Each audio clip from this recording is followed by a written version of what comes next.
Hello my beautiful viewers, आप अपनी English को बेहतर बनाना चाहते हैं तो मेरे साथ कनेक्टेड हो, मेरी वीडियोस को वॉच करें। आज मैं ऐसे कंफ्यूजन को सॉल्व करने वाली हूँ जो हर एक इंग्लिश लर्नर के माइंड में रहता है। डिड, वॉज, हैड, इन तीनों का हिंदी मीनिंग सेम है, था, लेकिन इनका यूज बिल्कुल अलग अलग जगहों पर होता है। तो बस इस वीडियो को एंड तक जरूर देखें, आपके सारे कंफ्यूजन बिल्कुल क्लियर हो जाएंगे। तो चलिए वीडियो को स्टार्ट करते हैं।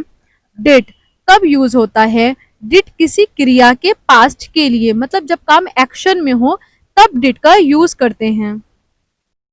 डिड एक हेल्पिंग वर्ब है जो सिंपल पास्ट टेंस में यूज होते हैं जब हम किसी एक्शन के होने की बात करते हैं। फॉर एग्जाम्पल, मैं आपको एग्जाम्पल के साथ सिखाऊंगी, समझाने की कोशिश कर रही हूँ।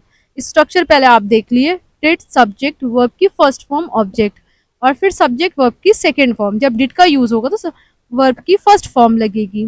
और यहाँ पे टिप देख लिए, एक्शन फिनिश हो रहा है, मतलब कोई काम बिल्कुल हो चुका है। जैसे मैंने एक केला खाया था, मैंने काम कर लिया था। I ate a banana, I ate a banana. मैंने अपना काम समय पर किया था। I did my work on time, I did my work on time. क्या तुम बाजार गए थे? Did you go to the market? Did का यूज हुआ है, did you go to the market. ये एक इंटेरोगेटिव सेंटेंस है। क्या उसने तुमसे बात की थी? Did he talk to you? Simple past tense में जब डिड का यूज होगा तो वर्ब की फर्स्ट फॉर्म लगेगी, और अगर सिर्फ वर्ब की बात हो रही है, डिड का यूज नहीं करेंगे, तो वहां पे सेकेंड फॉर्म यूज होगी वर्ब की। आपको समझ में आया होगा। अब हम वॉज और वर की बात करते हैं। इसका भी मीनिंग सेम होता है, था, थी, थे। वॉज कब यूज होता है? किसी अवस्था या स्थिति के लिए, कोई कंडीशन होती तब इसका यूज होता है। वॉज एक टू बी वर्ब है जो पास्ट में किसी पर्सन या चीज की कंडीशन, पोजीशन या एक्शन डिस्क्राइब करता है। वीडियो को लास्ट तक जरूर देखिए, आपको चीजें समझ में आएंगी। जैसे कि used for state, feeling, place, condition और पास्ट कॉन्टिन्यूअस टेंस में वॉज और वर का यूज होता है।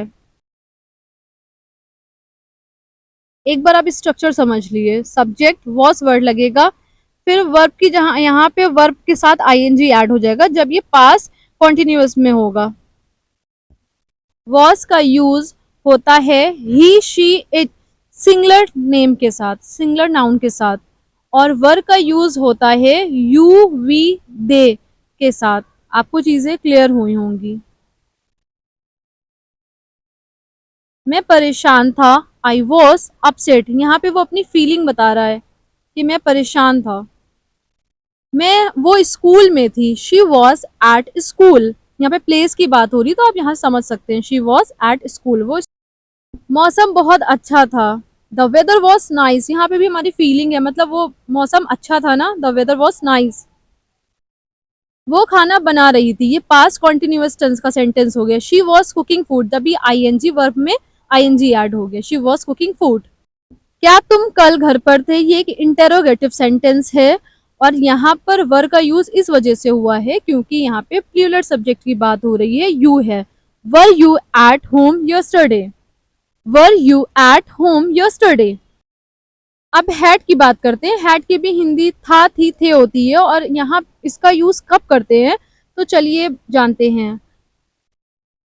हैड का यूज दो जगह होता है। फर्स्ट, पोजीशन बताने के लिए जो पास्ट था, और दूसरा पास्ट परफेक्ट टेंस में काम हो चुका था।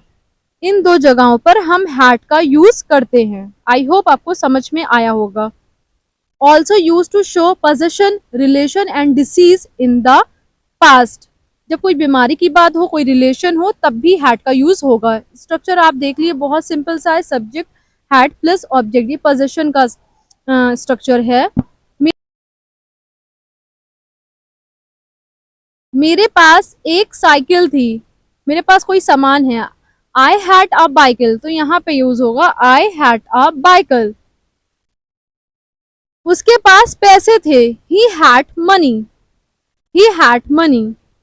आपको समझ में आया होगा, जब कोई चीज इसके पास होती है तो वहां पर हम हैड का यूज करते हैं। जब कोई सामान या कोई चीज आपके पास होती है तो वहां पर हम हैव या हैड का यूज करते हैं। अगर अभी कोई चीज है मेरे पास तो हैव, अगर थी तो हैड का यूज करेंगे। अब स्ट्रक्चर बी समझते हैं, past perfect, subject had, verb की थर्ड फॉर्म प्लस ऑब्जेक्ट।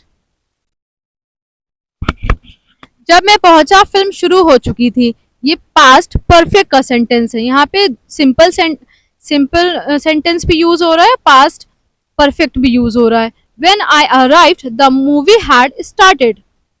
जब मैं पहुंचा मतलब जब मैं पहुंचा तो वो काम हो चुका था, तो यहाँ से आप समझ जाएंगे ये पास्ट परफेक्ट का सेंटेंस है। बारिश होने से पहले हम घर पहुंच चुके थे, we had reach home before it rained. Note, had के साथ वर्ब की थर्ड फॉर्म आएगी, गॉन, डन, ईटन का यूज होता है, ये सब थर्ड फॉर्म है वर्ब की। यहाँ पे मैंने कंपैरिजन टेबल रखा है जहाँ पे कंफ्यूजन आपकी क्लियर हो जाएगी। डिड जब एक्शन में पास्ट में हो, किया था या तुम आए थे, डिड यू कम, तब वहां पे आप समझ जाएंगे ये पास्ट का सेंटेंस है। वॉज, कंडीशन इन पास्ट, वो दुखी थी, शी वॉज सैड। और जहाँ पे हैड पोजिशन, ये पास्ट परफेक्ट की पहचान करनी, वहां पे चुका था या मेरे पास किताब थी। I had a book, I had finished. अब इसको स्क्रीनशॉट ले लो और आराम से समझ ले। जो कॉमन मिस्टेक्स होती हैं वो ये है, डिड यू वेंट देयर, ये बिल्कुल गलत है। यहाँ पे राइट होगा डिड यू गो देयर, यहाँ पे वर्ब की फर्स्ट फॉर्म का यूज होगा। ये पास्ट सिंपल सेंटेंस की बात हो रही है। I was go to school, ये रॉन्ग सेंटेंस है, I was going to school, क्योंकि ये पास्ट कॉन्टिन्यूअस टेंस की बात हो रही है तो यहाँ पे वर्ब में आईएनजी लग जाएगा। जो हमारा थर्ड सेंटेंस है, आई हैड वेंट देयर, ये है पास्ट परफेक्ट का सेंटेंस, तो यहाँ पे आई हैड गॉन देयर, यहाँ पे वर्ब की थर्ड फॉर्म यूज होगी। अब हम बात करते हैं, अब आप कमेंट करके बताएं, मैं कल बाजार गया था, इसकी इंग्लिश क्या होगी। मेरे पास एक पुरानी बाइक थी, इसको ट्रांसलेट करके लिखिए, मैं हर कमेंट का जवाब दूंगी। आई होप आपको ये वीडियो पसंद आई हो। चैनल को जरूर सब्सक्राइब करें, लाइक करें, शेयर करें। Thank you for watching my video.